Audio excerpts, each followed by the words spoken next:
Good afternoon, everyone. My name is Christos Xenofondos, and I'm the Assistant Director for Administrative Services at the Rhode Island Department of Transportation and Chair of AASHTO's Committee on Performance-Based Management, also known as CPBM. I would like to warmly welcome all of the panelists and attendees to today's TPM webinar and thank everyone for your time commitment of being here and on continuing the conversation on data that we started last week. The Transportation Performance Management Technical Service Program, also known as TSP, is sponsored by AASHTO in cooperation with Federal Highway, and it's thrilled to co-sponsor this Transportation Performance Management webinar series. We appreciate the partnership, and unfortunately, Ms. Smith-Jackson from Federal Highway is not able to join us today and provide an update from Federal Highway. For anyone who's been with us from the beginning, this is our 25th bi-monthly webinar. We aim to support the broad TPM community through this series by sharing lessons learned, ideas, and knowledge with the transportation performance management community. The webinar today will continue the discussion we started in the March 6th Committee on Performance-Based Management quarterly meeting.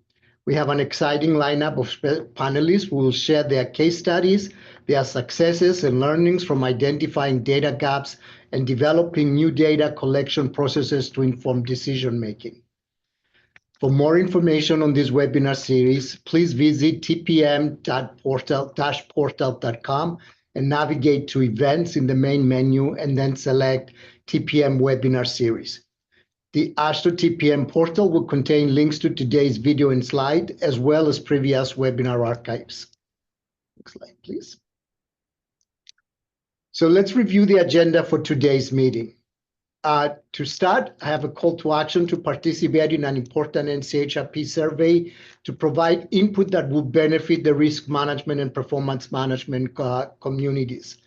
Following that, Anna McLaughlin, the Program Director for Transportation Performance Management at AASHTO, will provide AASHTO's perspective and update for the program. Then we'll launch into our presentations on today's important topic.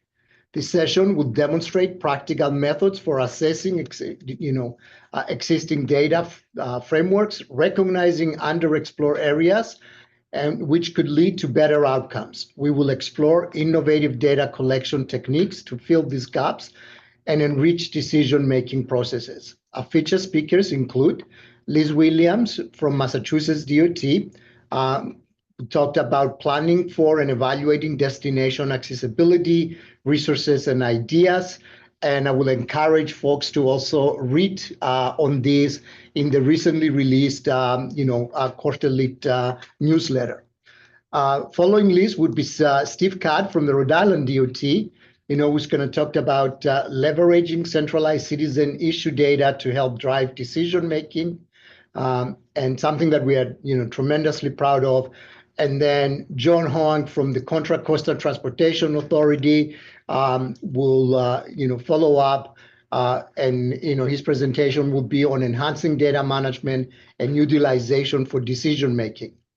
We will include time for audience questions and answers, so feel free to enter any questions you may have in the chat. Laurie Richter from Spitepoint Partner will be helping us monitor the chat and bringing them up. If we have any questions that we do not answer, we'll respond offline and post them on the TPM portal event after the webinar. So let's start the program.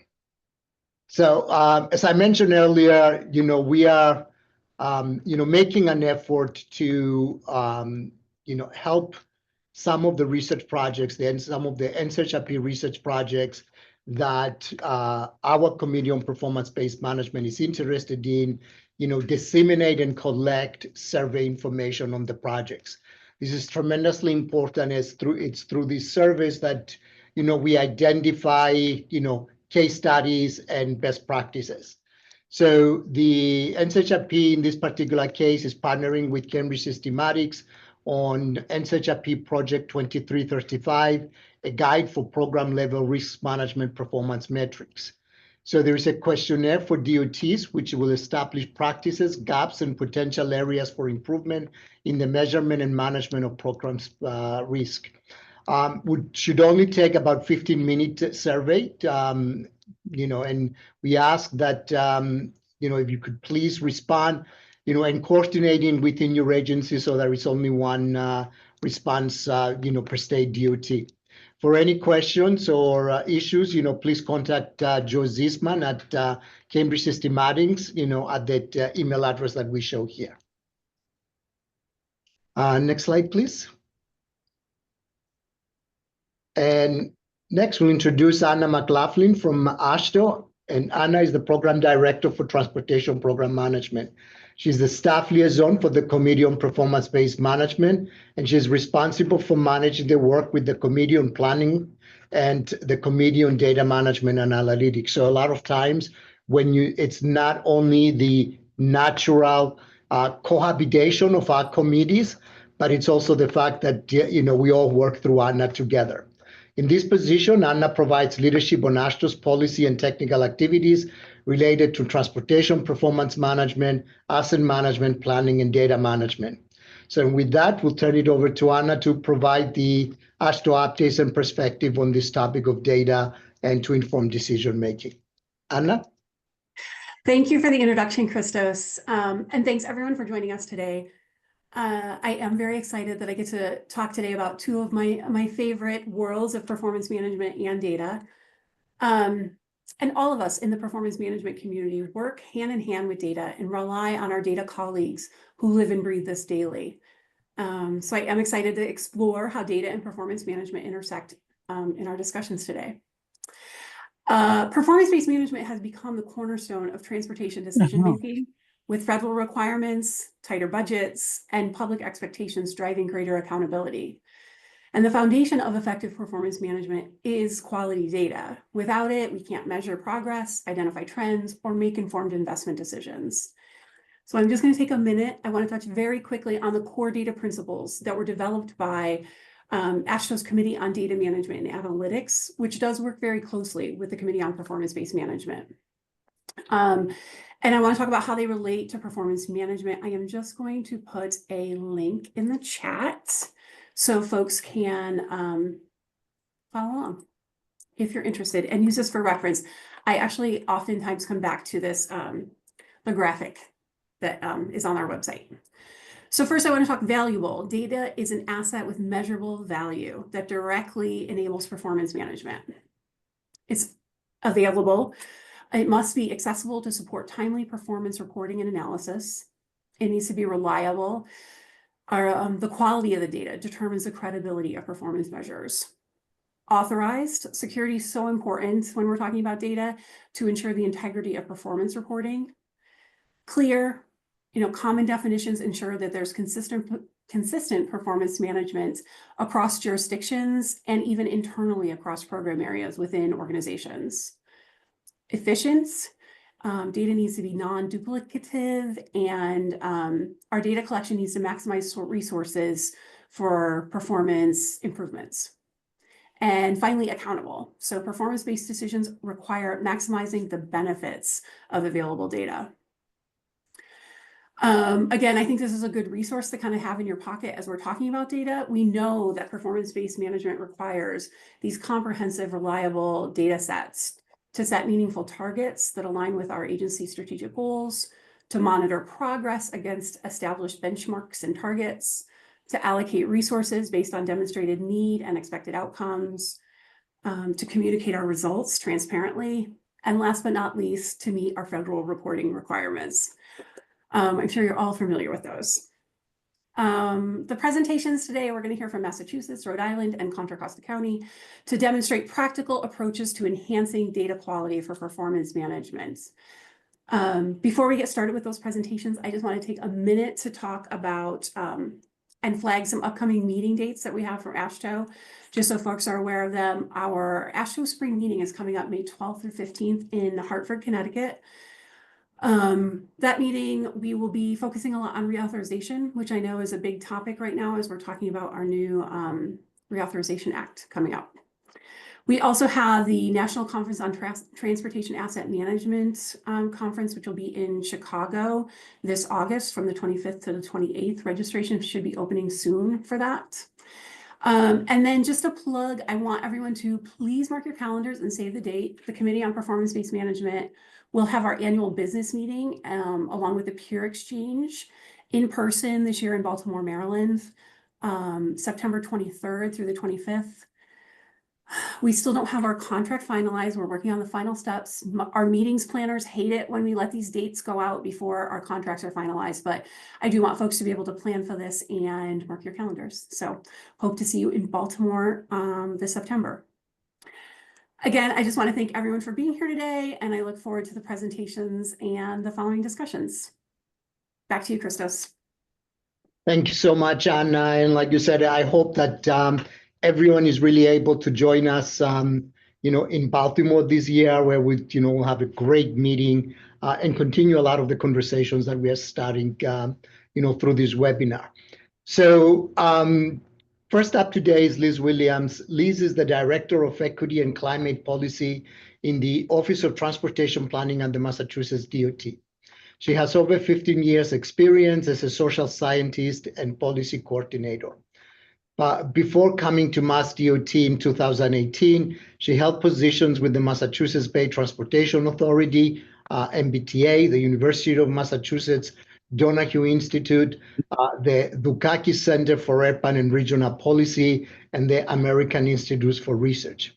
While Liz is giving her presentation, please feel free to enter any questions you have for her in the chat, and then we'll respond to them at the end of all three presentations. With that, I'm going to turn it over to you, Liz, and thank you again for making time for us today. Thank you so much for having me. Can everybody hear me? I think I'm unmuted. Great. Thank you so much. Yes, thank you again for having me. I'm very excited to be here talking about performance management. I saw some names in the chat that I recognize, so it's really nice to be speaking to a group full of colleagues, whether you work in Massachusetts or not. So I will dive in right here. So what I'm going to talk about today is first, I should probably introduce what I am talking about. So we've done a lot of work to build out our catalog of resources that inform our decision making around destination accessibility or access to destinations. This is really the small a accessibility as opposed to accessibility for people with disabilities. So I just wanted to sort of quickly make that distinction. The presentation today is going to first talk about what our experience is in building up this catalog of resources that we have and how we've sort of moved from sort of very nascent stakeholders to sort of more experienced in this area, and how we've sort of been able to round out the resources that we're able to offer both internally and to our external partners, specifically around the development of guidance documents that have really helped us sort of intentionally insert some of these considerations and some of these outcomes into our traditional multimodal planning studies, and then into some of the resources that we've developed following the release of our long-range transportation plan. And then I want to get into some of those case studies that Christos was talking about, how we've been able to actually apply and use some of those resources in our planning studies, and how they've been able to inform our work. So just as background, when I first joined the agency in 2018, we had people in the agency, a few folks had already been starting to work with the State Smart Transportation Institute on an accessibility of a destination accessibility framework. And our very first foray into this was working with SSTI to contract to get a license to what was called Sugar Access. I think it was then called Cube, and now it might be called something else. This partnership gave us a very general overview of distribution to jobs, what the lay of the land was in terms of access very specifically to jobs across the state and across some of our different MPO regions. While this was really informative, this didn't really give us a sense of how we could apply this data. It was more orienting us to the fact that this data was initially available. Shortly thereafter, we began We learned about a pooled fund study that was being offered by FHWA, the National Accessibility Evaluation Pooled Fund Study.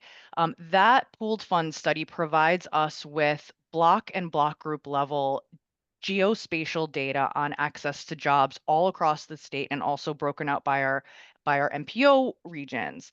Using that data, we were able to build a public-facing dashboard that I'm not going to show to you now because it was back in many years ago, and we're actually in the process of overhauling that. It's not quite ready for public display, but what we were able to do, sort of our second step, was being able to sort of take the data that we were getting from FHWA and then try and figure out just how to make it available to people.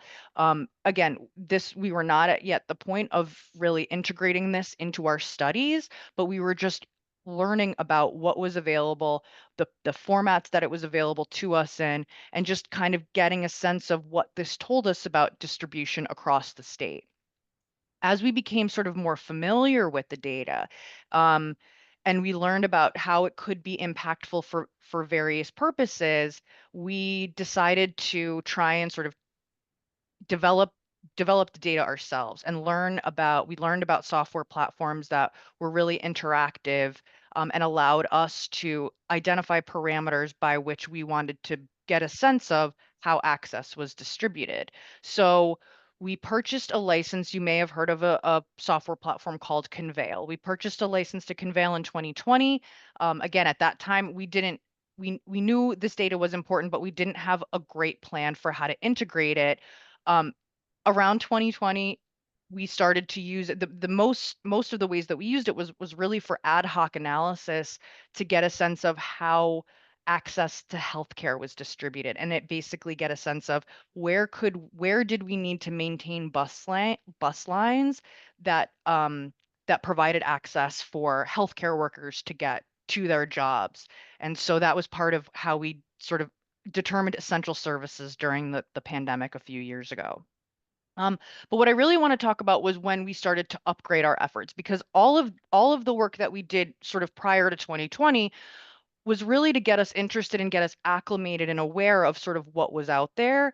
But then it wasn't really until when we started working on our statewide long-range plan beyond mobility that we really clarified the significance of destination accessibility and destination connectivity in our work, and where we formalized the process of pulling that down to inform our decision making. So our long-range plan, called Beyond Mobility, was released in July of last year, and that identified 6 priority areas for our transportation network moving into 2050, of which destination connectivity is a priority area, is a pillar of our plan. Simply put, our plan established that MassDOT as an agency believes that our primary purpose as transportation planners and engineers and stakeholders, the purpose of the network is really to help people get to the places that they need and want to go. And that destination connectivity is really an ultimate goal of our work.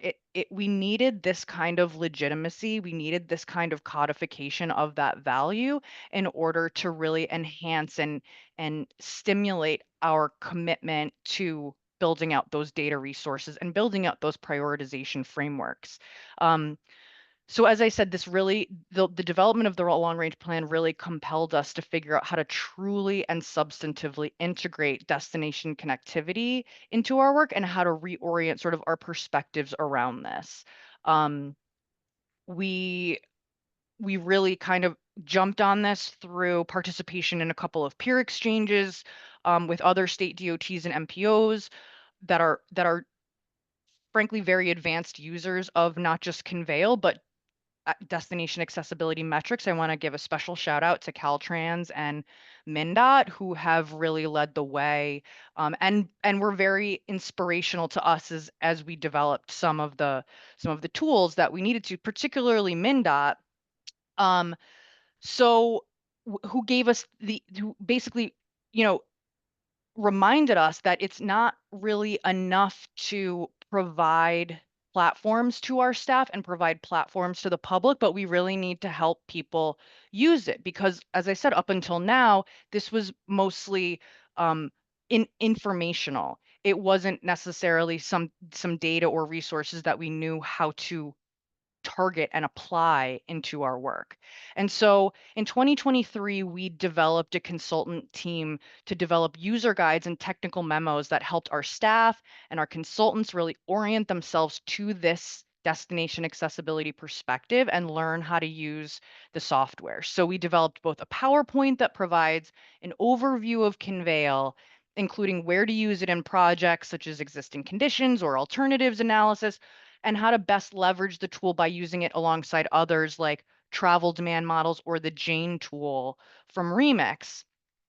Simultaneously, and I have a video here. This is just background. This is a technical user guide that we also had our consultants develop. And this is really meant to walk a user through the platform, someone who's actually doing the analysis. Conveil has their own guidance documents, but this is really tailored to OTP, towards existing data that we have, towards some of the sort of default ways that we do planning studies. So this guidance document really tells our planners how to fit Conveil into that analysis. So that being said, I want to get to the case studies. So here is how we've this is where I'm going to talk a little bit about how we've kind of deployed this tool and really been able to use it in our project planning. And one study that we currently have underway concerns the Gilmore Bridge. The Gilmore Bridge, if anybody's familiar with Boston, the Gilmore Bridge is near downtown Boston. It's a major connector to the Museum of Science. But it's frequently congested and bottlenecked and has no transit service. There are frankly some safety issues that are associated with just the volume and the speed of traffic over the bridge. I'm sure is not a shock to anybody.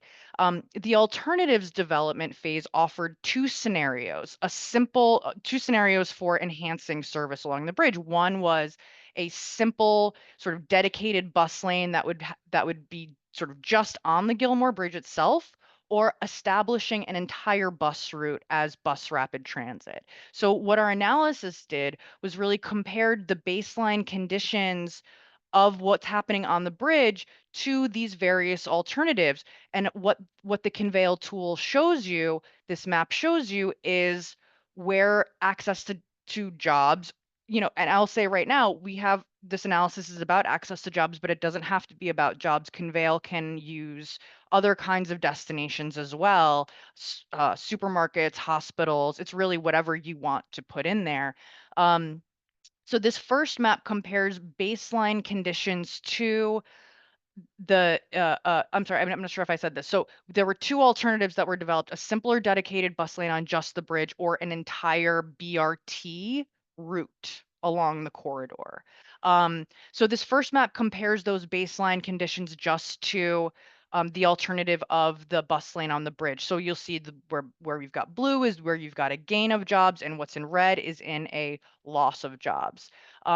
Then we have this analysis, which compares the baseline conditions to a bidirectional, that bidirectional BRT route that would happen along, the bus route would be along the BRT would take place along the entire corridor.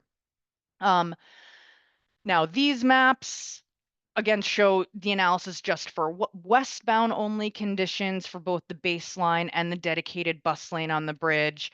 And then this is the same idea. It's westbound only for that second all BRT and alternative. My point is not necessarily to go through the results of the analysis, but just sort of demonstrate that between both analysis, first the data is obviously showing, and again, no surprise to anybody, that the biggest gains are in access to jobs are going to be along a bidirectional BRT bus route.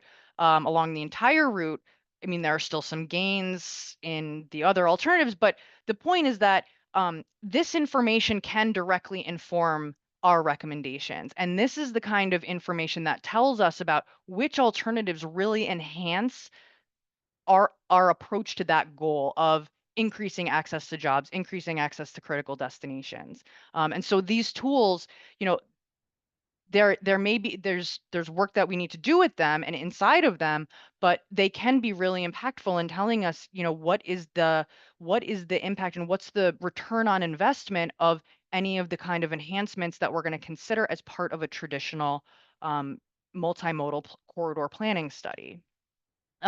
That's not to say there's not a learning curve with these kinds of platforms. They can't do it all, but that's honestly, I'm going to say it, it's kind of part of the fun of using some of these tools is that problem solving, is how to superimpose some of those conditions into an otherwise sort of static modeling tool. So um, we did have to, for this Gilmore Bridge project, we did have to superimpose these slow zones for drivers, because obviously taking a lane away there are going to be downstream effects. We do have travel time data in here and delay data in here that we're able to bring in from replica. Um, but we also needed to, there are certain sort of places where engineering judgment is appropriate, and you can make those enhancements inside the tool itself. So then again, our team was able to sort of superimpose these slow zones and then rerun the analysis and understand, okay, in a more holistic way, how is access to jobs going to be affected? And we do see that there are some very significant impacts of making those changes. So this tool has been very helpful in helping us narrow down which alternatives we consider, and the way that we frame sort of the limitations, the pros and cons of each of those alternatives. It's an enhanced way of doing that analysis and doing a transportation planning study. These are just more, again, I've shared these slides with Lori, so feel free to sort of click through them, but these are some of the way that that's rendered. With the couple minutes that I have left, I just wanted to quickly mention one last thing.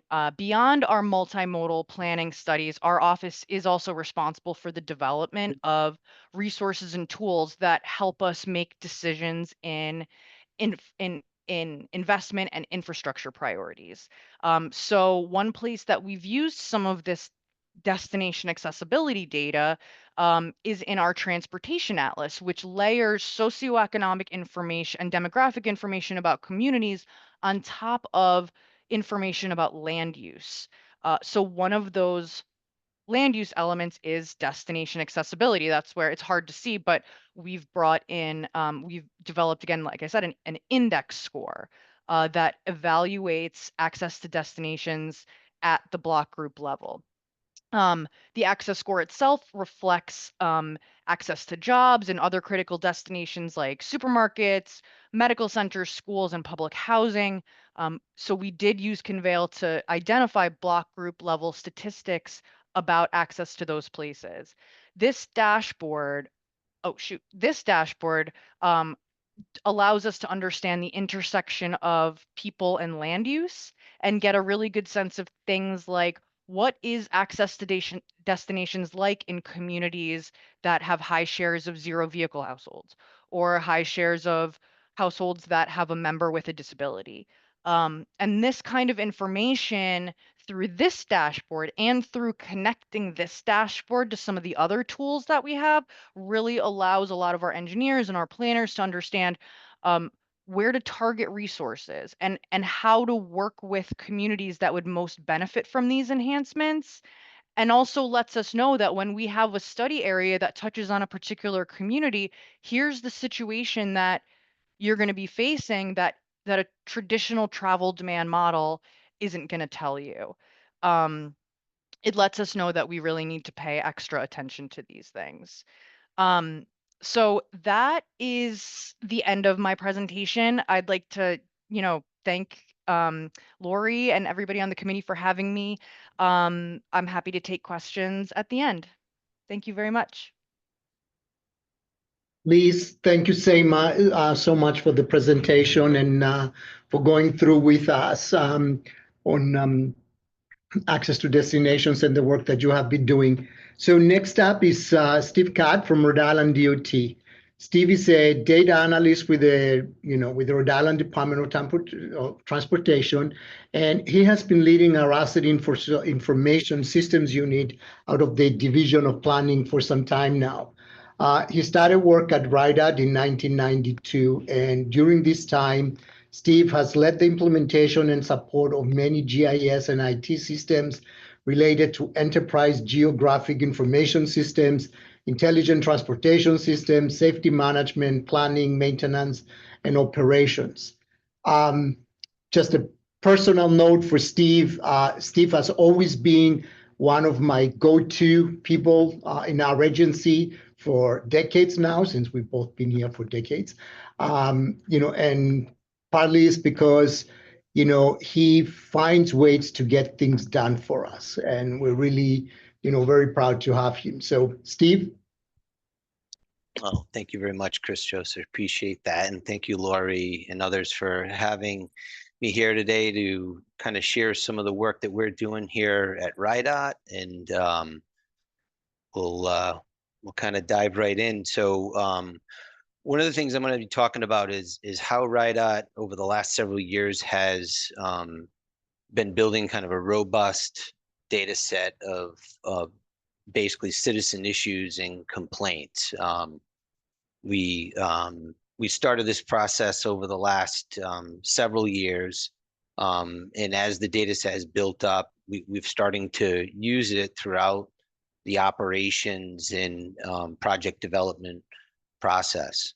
So like many DOTs and others, we started with many different systems that were capturing data coming in from citizens, from complaints from legislature and others. Many times that was going into different systems and was very redundant, and there was no way to kind of report or analyze. It was basically kind of making sure we would document that, and then there would be some follow-up on, was the issue resolved? And most importantly, a lot of that data going in was non-spatial, right? They kind of logged the location, but it wasn't really accessible, usable in any part of the operations or the project development process. So our initial goal in looking at that was really to kind of consolidate that, get that all into one system, and making sure that our customer service, our legislative units, and our TMC, a Transportation Management Center, which operates 24/7, we're all using the same system. And in doing so, we were able to standardize the input of all that data. And there's a lot of great information that people complain about all the time that many times kind of gets unnoticed. But as this data started going in the system, we were able to see it, access it. And initially it was put together in one of the biggest benefits is kind of the operation side, because everything we're doing here, we're able to link to a location. We provide access to the signs and the lighting and guardrail, bridges and signals. So we have kind of a link to each asset in every call that comes in. If we're unable to link to a major asset, then we require the input of an address or a milepost or some other location description to assign that location.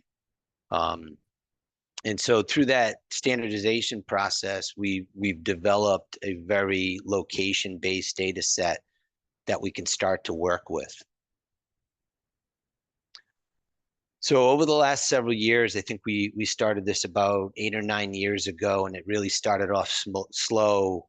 But over time, we've kind of built a data set of over 120,000 what we call service requests or issues or complaints that have been logged in the system. Those service requests operationally are used to dispatch our work to our 7 districts. We have approximately about 1,000 issues monthly that are logged into the system. So again, a real robust, real-time data set that kind of gives us a real sense of what's happening on our roadways and what the experience from the public perspective they're going through. So we also, as part of this system, which I'm not going to really talk much about, but all of these service requests, approximately 95% of these issues that are being logged in are turned into work that's performed and tracked through our maintenance division, which is another layer of detail that as we get into the data, we're able to kind of derive, what the cost of the work was done and what was the outcome. But we're putting information related to potholes and pavement, flooding, washouts, any issues with debris or sweeping and spills. Our maintenance districts are responding to those, and we're capturing and sending those electronically to them. Other areas using the system that are tied in are our traffic maintenance unit. So we're able to kind of catalog where we're having lighting and traffic signal or traffic sign issues. And the traffic signs could be complaints or knockdowns. Our bridge maintenance unit. So we've been doing a lot of work on bridges, but there's a lot of calls that come in, especially this time of year, related to bridge joints and potholes on decks. Could be related to, railing issues or debris falling from the bridge. Again, just extra information to kind of validate, what the public's experiencing.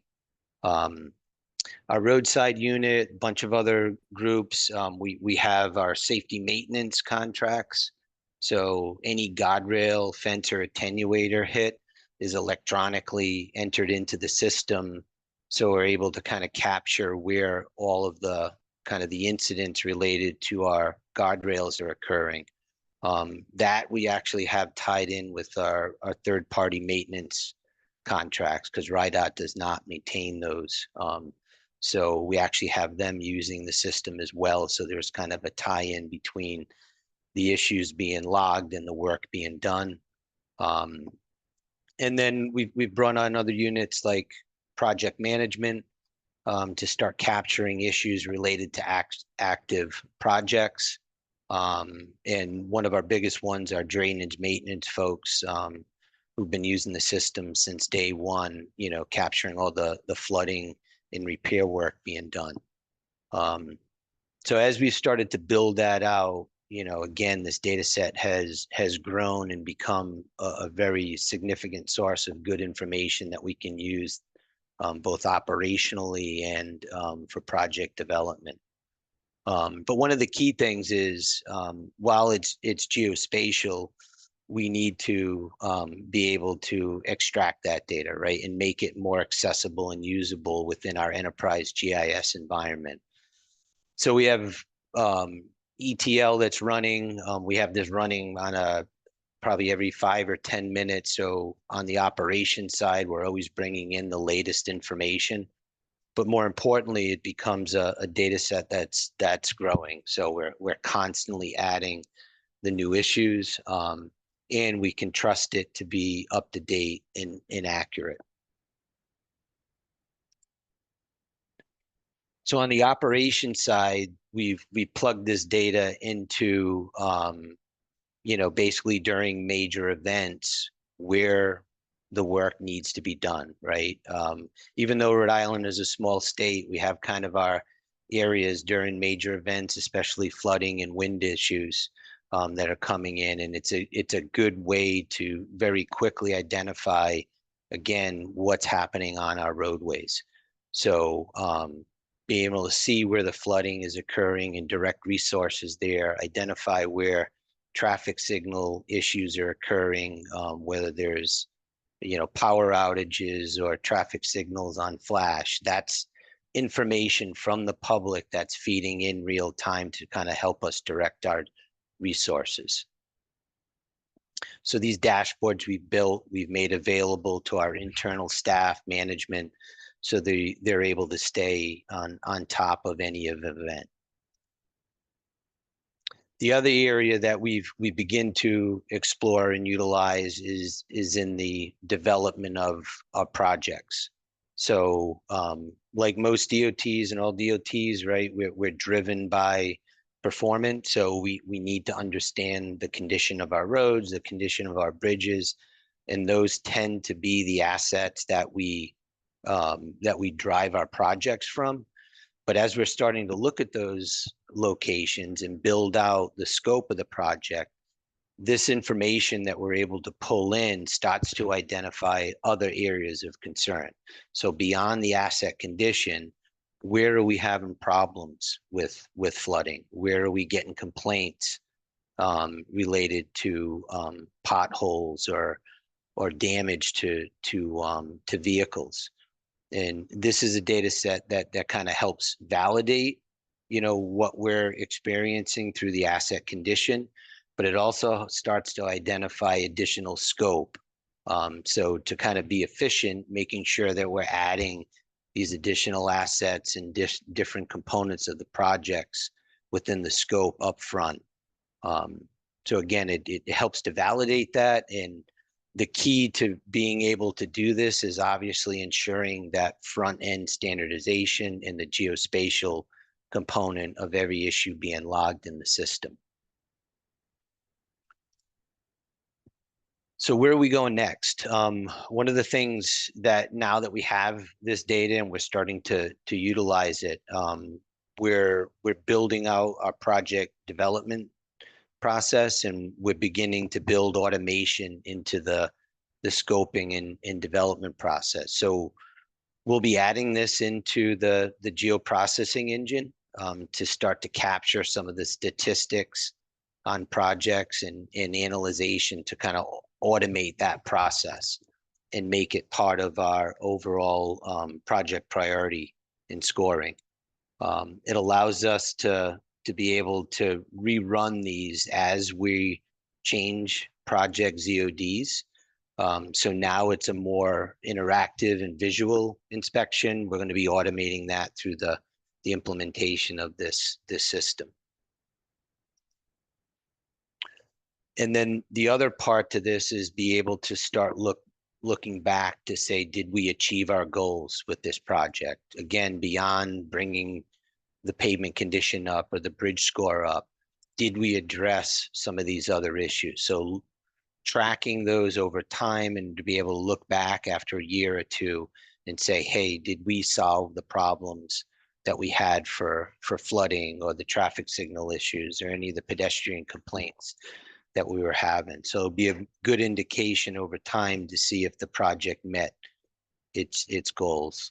And then again, on the operational side, we've seen this already, the response times and the ability to kind of reduce the impact during major weather events. So we'll be able to see that as well. So just kind of in summary, again, starting out, a lot of this data was inaccessible. We've been able to kind of achieve that centralization of it, and through the geospatial side and standardizing and linking everything to a location, we can now start to use this throughout the workflows that are being developed for our project development side.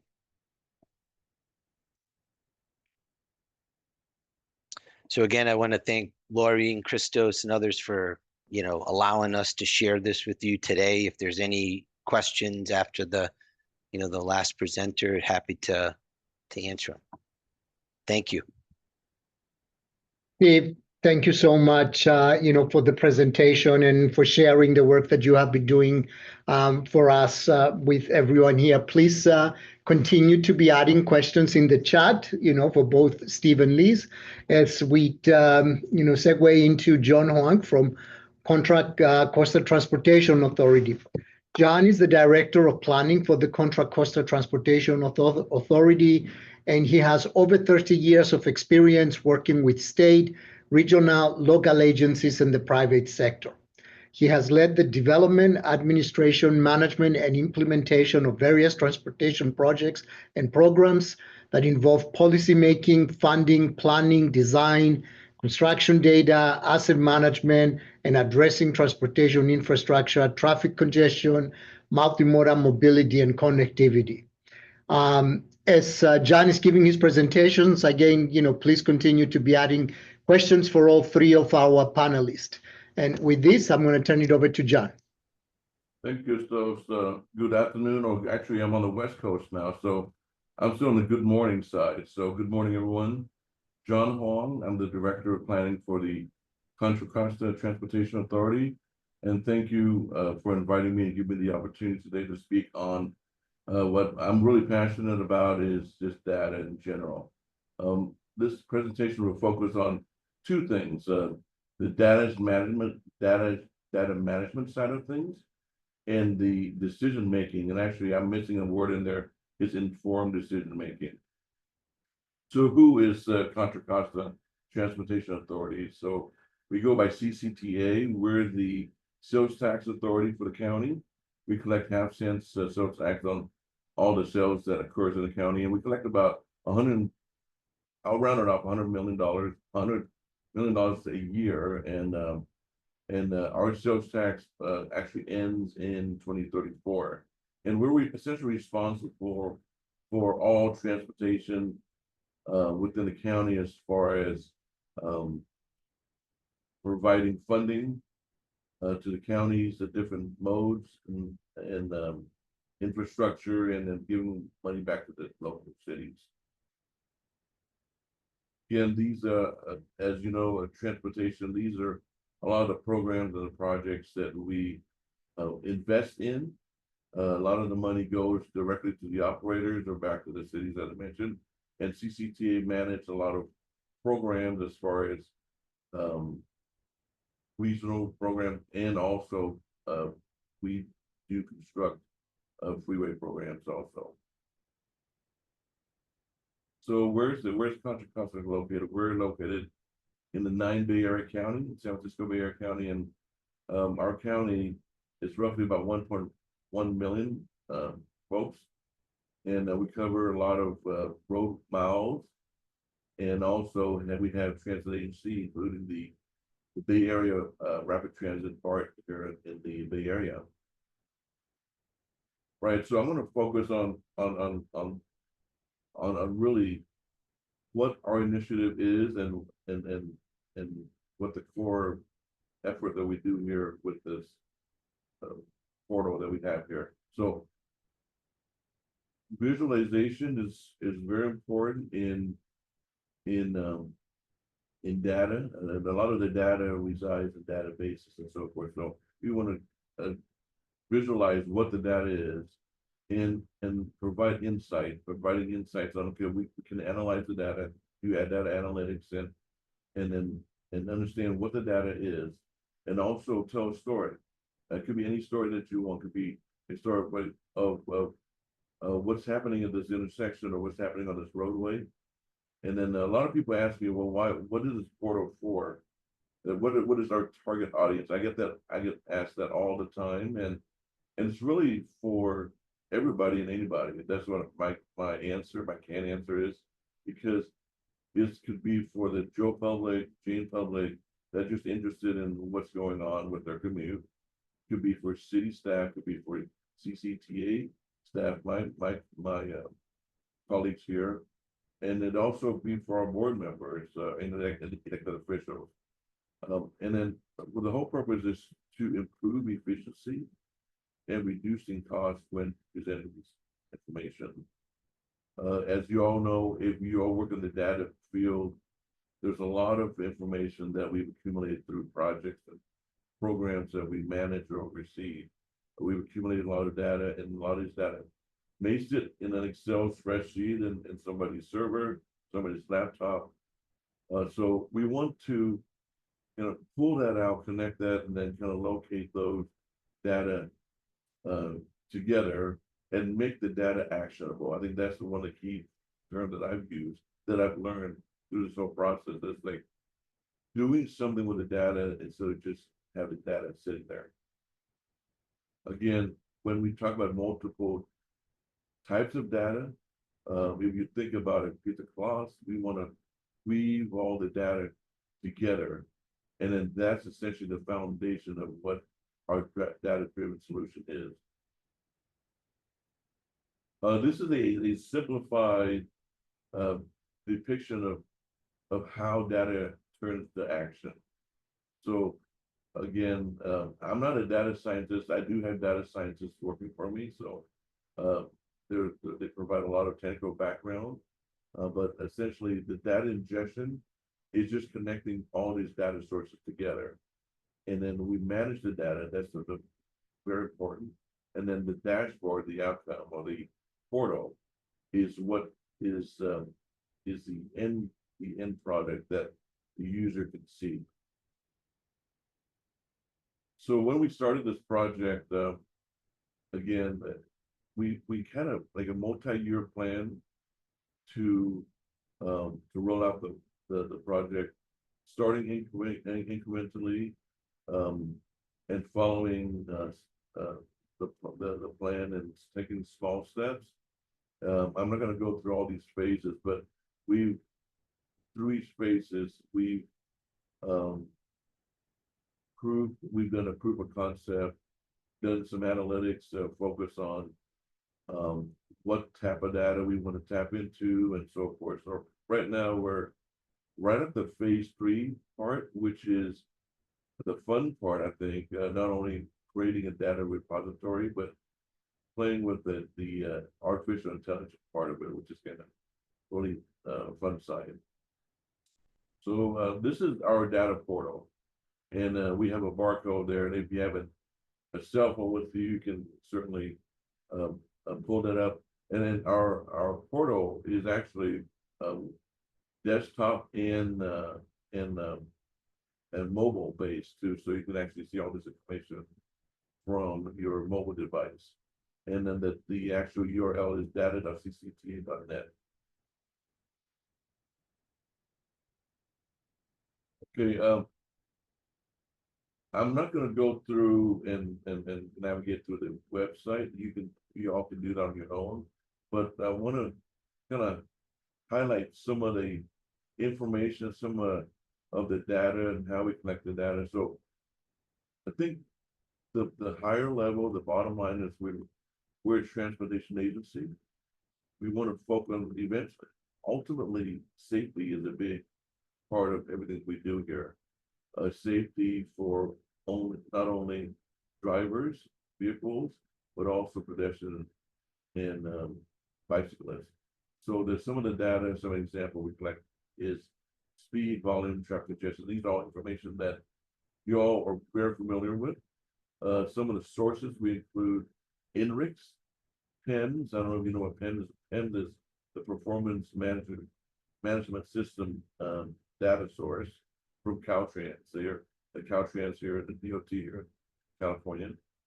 And we also have enrich data, which is another big data for traffic.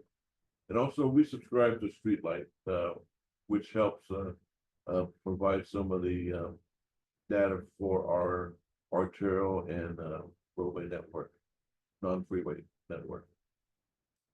So we establish these feeds, and it feeds into the dashboard. And then as this slide showed, we can calculate anything you want, right? BMT, average travel time, and then you can search through, we're able to search through the different roadways and the time periods and so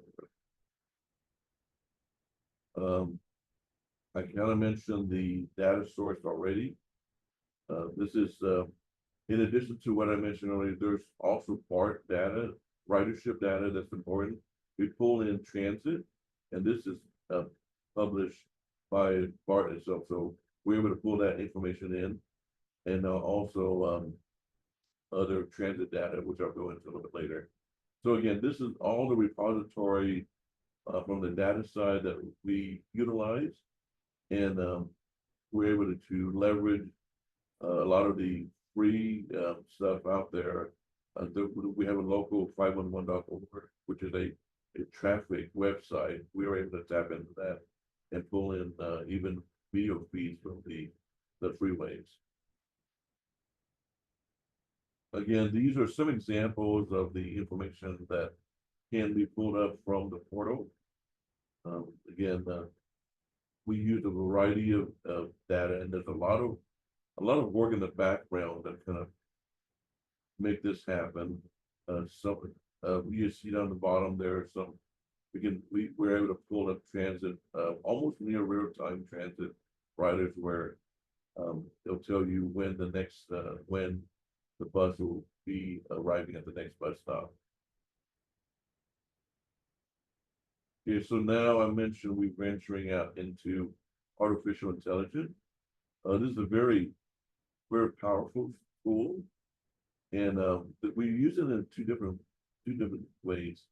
So I've been talking a lot about data and just the raw data and roadway data and so forth, but the other set of data is actually in the documents that we all produce, right? So studies that we do for traffic, project-specific studies, plans, monitoring, and congestion management plans that we all do, that we do here at CPA.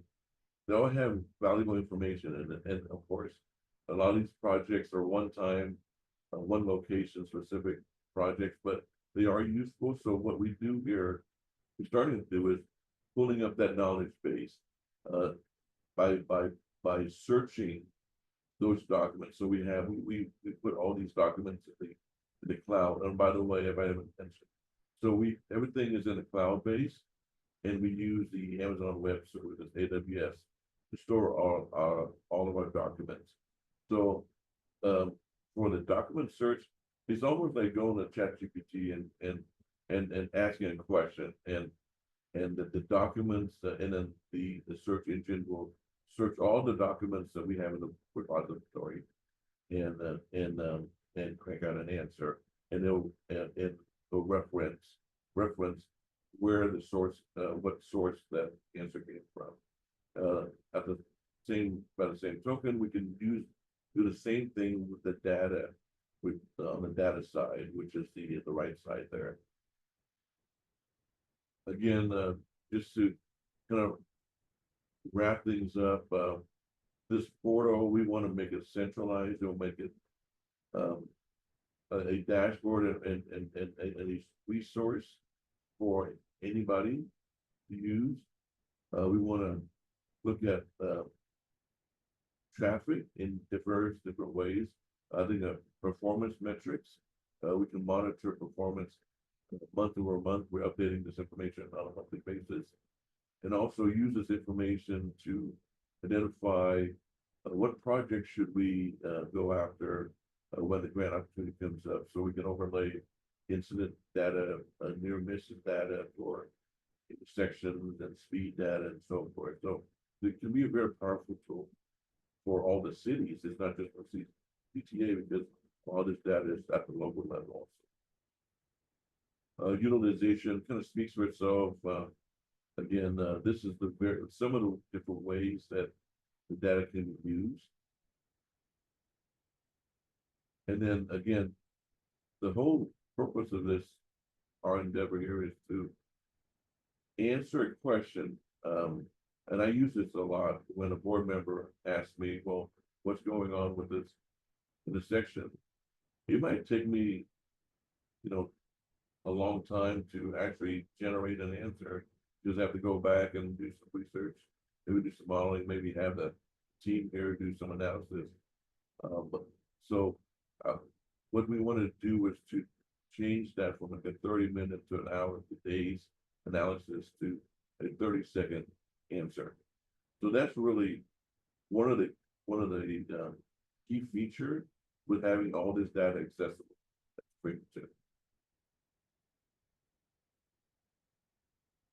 So I inserted this here just because we work with a lot of the data scientists, and this is really the background of how everything works and how we generate that portal that you all see from the data.ccta.net. There's a lot of work behind it, but the good thing is that once the structure is set up, it's very efficient and very easy to upload information. So that architect that's displayed here. We've implemented, and then a lot of that going forward, a lot of the information and data that we use will be just essentially uploading it up to the cloud. We use what we call an agile system. So we look at the low-hanging fruit first, and then it's an iterative process. We're going to go through and look at what we're doing right, what we're doing wrong. And so there's no hard structure, but there's a structure that we follow an architect that would help us would continue to enhance the product. So thank you very much for your time, and I'll join the panel and glad to answer any questions. Yeah, thank you. Thank you so much, John. Greatly appreciate the presentation. So please, as we start our questions, continue to put your questions in the chat. So we're going to start with a question from John Andrews to Liz. And Liz, do these platforms present the underlying assumptions that are part of the analysis they perform, and can the user change them? Yes. Yeah, that's a great question. The analysis, my experience using Conveil is that it will set things like an average walk speed, an average, travel shed or walk shed to the closest transit stop. It will also, it will bring in information about travel speeds on specific corridors or segments of road. Those are all modifiable. It's pretty easy to do things like modify some of the more default low-hanging fruit, like walk speed or speed limits. There are different sort of tricks and workarounds in case you wanted to do something like model a bus rapid transit lane. That's where some introduce sort of a new route into services. That's where you would sort of use the Jane tool in Remix and others to develop things like beta GTFS feeds, and then that would have to be sort of integrated. So there are certainly opportunities to change a lot of those assumptions and a lot of the analytic sort of defaults that have been built into the tool. And that's really where a lot of the analysis and the results are going to be most informative, is when you can make enhancements or make additions to the network or change various sort of elements of that. So yes. Thank you, Liz. And Steve, I noticed that you already responded to the question that Jocelyn had on how does RIDAT promote the way for the public to lodge complaints or needed improvements. Is there anything you want to add to what you put in the chat already? Oh, I mean, I think it's we promote kind of the use of that on our website, but I think the other thing we've adopted internally is, obviously if anyone gets called directly or they get reached out directly, then all of that information is diverted to that central location. So they're either sent to customer service, or obviously if it's an emergency, TMC, and again, that's helped kind of cut down the different locations where information's being logged and centralize that. So, and then I answered the question on the ViewWorks side that that's the system that we're using is ViewWorks, which it looks like, I don't know, Deirdre Wallison, but Maximo, I think, is that MassDOT that uses Maximo? It looks like. I wish I knew the answer. Yeah. Delaware. DelDOT. Okay. Yep.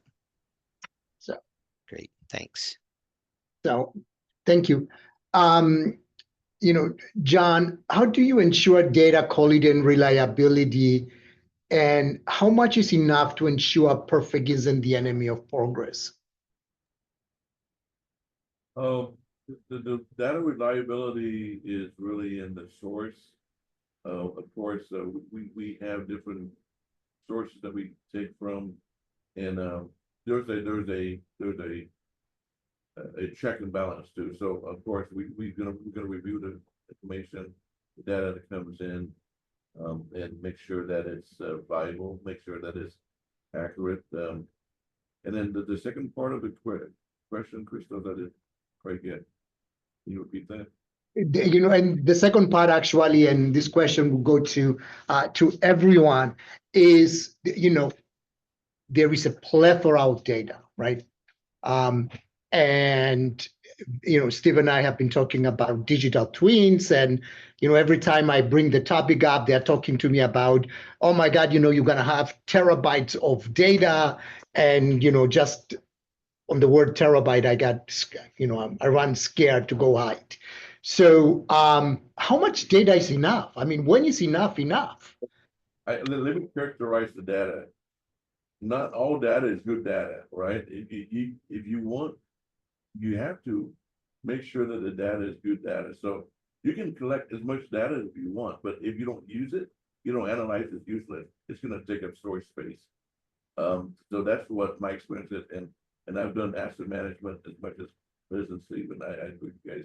I mean, we can collect all the data that we want, but if we don't have a plan to use that information, it's useless. It's going to sit there. So we're very particular in what our end goal is, and really selective in what data we use.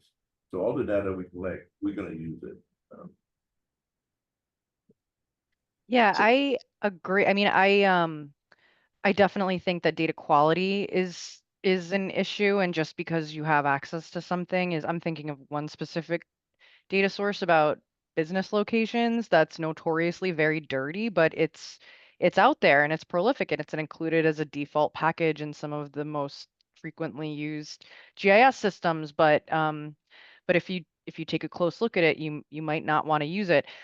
I also, so a lot of my background is in the equity space, and a lot of, for the past couple of years, the conversation has come up about exactly how much data do we need to perform analysis. A lot of times I think people get scared from doing things because they believe that they either don't have the data that they need to do something, or that they don't know how to use the data that's in front of them. And so what we do is we try and encourage people to, one, take really small chunks of data or ask very narrow targeted questions as a first step, to try and really get a sense of what you have, and is what you have enough, and are you familiar with what you have, but also not be afraid of answering complex questions because of your perceived sort of data limitations.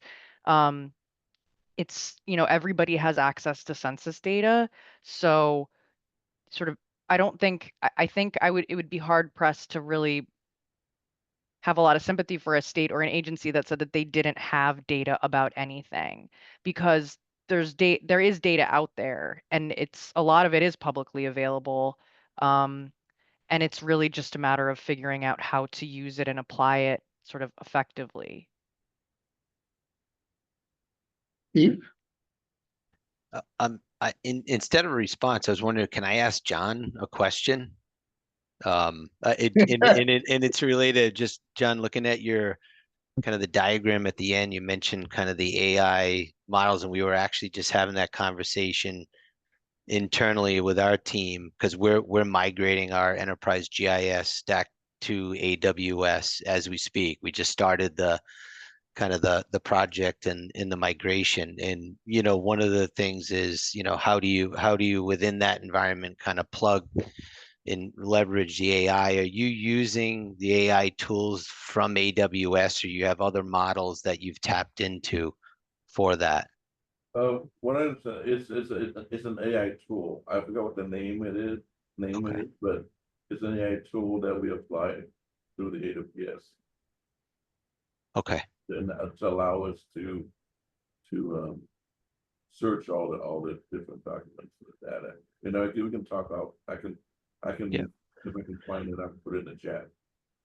And I think, Liz, that kind of goes to your point, is, not to be afraid, where you have this data and start asking, analyzing, asking the questions. And that's one of the things that we want to take advantage of as soon as we start to get there. And like Christo says, we have limitations on-prem, and as we start to get, to the cloud, we're going to be kind of freed from that. So thank you. You still have to answer the question on about our, ensuring data quality and reliability, and when is enough for us. Yeah, I mean, I think, from in my presentation, we kind of touched on that, because a lot of the data that we bring into the system, and I think maybe that was one of the questions that we saw, is we don't let people just directly submit it. We've seen a lot of, looking at Waze data and other things that comes in. We spend a lot of time on the front end making sure that the data that's entered into you know, the service request, that system has been vetted and there's some follow-up. So it might take a little bit more time, but we know once it's there, it's available, and obviously we're sending resources out into the field to react to some of those issues, and knowing that we're using it for operations, we have a lot more confidence as we start to use that data on the planning and project development side. So yeah, putting the work up front to ensure the source data is good, I think is really important. It's a little bit more difficult on kind of those open source, Liz, and you mentioned that. I mean, you get a lot of data you get with Esri when you load the software, and not knowing where that came from, and especially with the dynamics of the changing, business climate and how things are evolving. I mean, you need to have the ability to kind of update that and manage that. So, but yeah, Christos, I mean, that we thought through that, and there is a lot of work that gets put into making sure the data is clean, obviously within the system that we have. Liz, you've done already a lot of work and, on your system, and what are your next steps as an agency to continue advancing data for decision support? That's a great question. After our long range plan was released last July, we needed, that was a 2.5 to 3 year effort where we did a really, really extensive needs assessment. And we brought in data not only from all corners of our agency, but data from, as I said, the census, and data from um, other areas, climate data, GHG data, flood risk assessment data. And so we brought that all into one platform to look at it. But what we're doing now is we're developing prioritization frameworks for our highway division and our rail and transit division, so that they can, so we're working through the process of automating the data and making sure that we always have the most recent data in that platform, but that we're also organizing the data to help our partners in places like the highway division prioritize projects and according to that needs assessment data. So a lot of it is honestly is data management and data governance. We're not in a position, we don't need any more data right now. We have, and so sort of gets at your other question, when is enough enough? We have enrich, we have replica, we have this conveyal data. We're in a bunch of pooled fund studies. We have our household travel survey data going on right now. We have our travel demand model data. We have our counter data. We have so much data that it's really a matter of, like what Stephen and John were saying, it's a matter of organizing it. It's a matter of making it accessible to our staff that need to use it, and make sure that it's, just because we've got a bunch of traffic engineers doesn't mean that they're also experts at how to even just analyze the data. So we need to make sure, that in our office, which is where our GIS services and our data resource units are housed, how are we making sure that people know how to use the data and how to interpret the data? And that's kind of our big push now, organizing the data from the long range plan into usable, user-friendly formats for our own internal staff. John, about the Contra Costa Transportation Authority, what are the next steps to continue advancing data for decision support for you? So the next step is we have another project that we call this the Countywide Smart Signals Project, where we're actually connecting about over 300 signals throughout the county, through all the jurisdictions.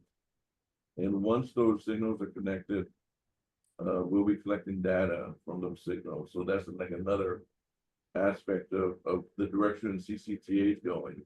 We're looking at not only the traffic controller data, but also pulling in data for TSP, Transit Signal Authority, emergency vehicle preemption, pedestrian and bicycling safety elements. So a lot of we're deploying a lot of technology through this project, and the idea is to pull all the data up into the same cloud that we have, the AWS cloud that we have, or a data dashboard, the portal. And then we'll start using those data to actually look at operations, looking at preventing incidents. They're trying to looking at where the issues are on the roadways, and that'll help us transition maybe towards an operators type of agency where we can change the signals remotely based on algorithms, based on information that we receive, we collect from the signals. Thank you, John. And our last question to each one of them, to each one of you, what advice would you give to an agency looking to improve their ability to enhance the way their data supports decisions? Steve, we'll start with you. Yeah, I think for one, yeah, it needs to be accessible, and kind of to wrap up what that last question, what we're doing to kind of put ourselves in a better position is to make that cloud migration. Right, John mentioned that, there's a lot of benefits to getting there, which we can't take advantage of right now.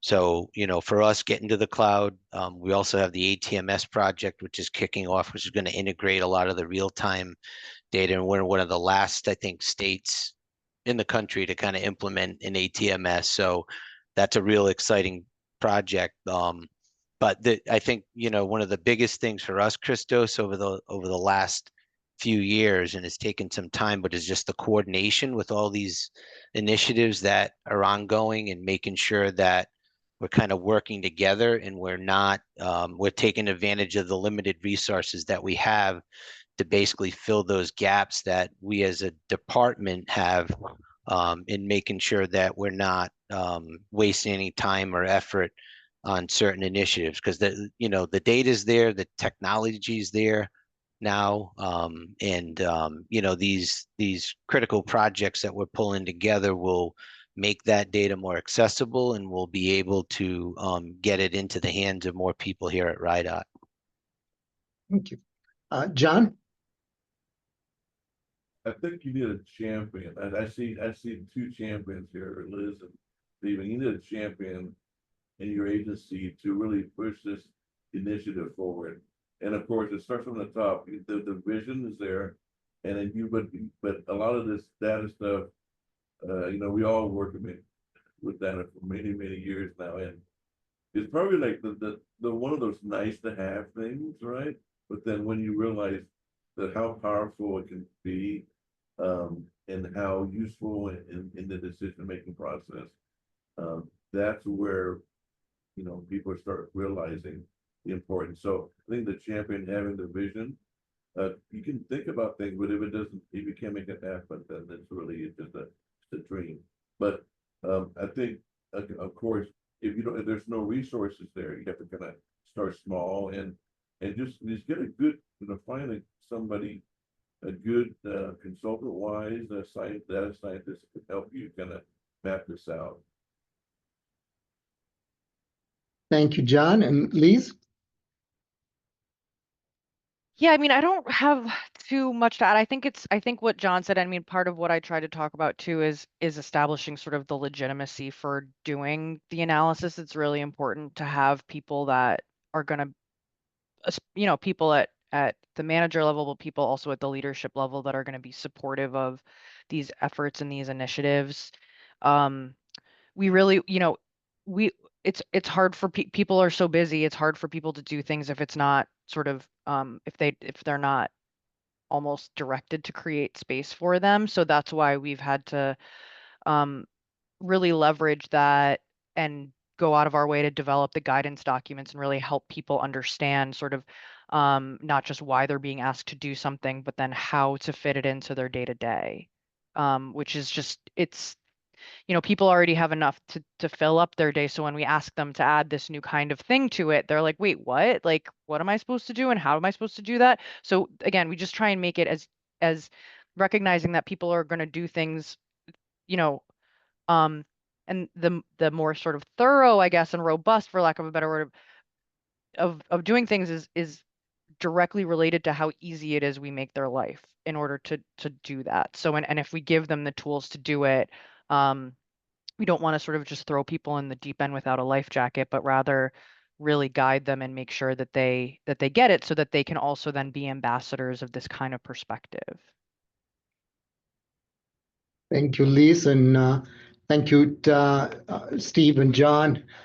Greatly appreciate your time and your presentations, and sharing your knowledge and experience with us.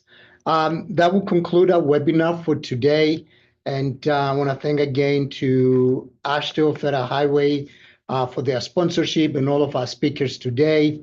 I also want to recognize Lori Richter from Spike Partners, who really has been putting yeoman's work behind in helping us organize these webinars.